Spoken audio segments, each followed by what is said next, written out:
So if women have visceral fat, they're going to have metabolic dysfunction. The higher the metabolic dysfunction, the higher the visceral fat. But the participants in this study, the participants from the group with the highest physical activity levels, greater than 12,500 steps per day, were almost at 4 times lower risk for metabolic syndrome than their less active counterparts. So if you're a postmenopausal woman, how far do you need to walk? Because, well, your visceral fat is coming on because as you reach menopause, your ovarian insufficiency leads to an estrogen decline, which means cortisol goes up and visceral fat goes up.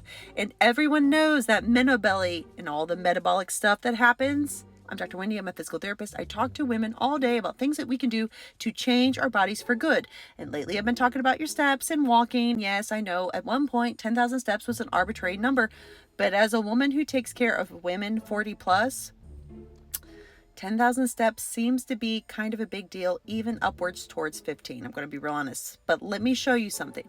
So this study was looking at visceral fat and physical activity with metabolic syndrome, which insulin resistance, diabetes, all this stuff compounds as your hormones change and your body's changing, and this body recomposition really bothers women.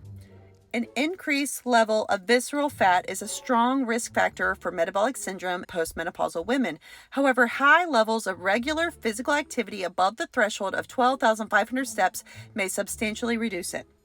And this is why me, a women's health physical therapist who takes care of women, talks about 10,000 steps.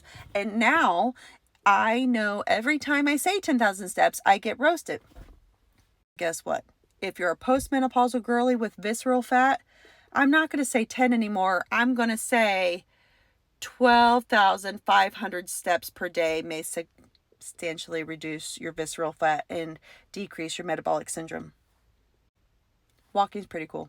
Bye.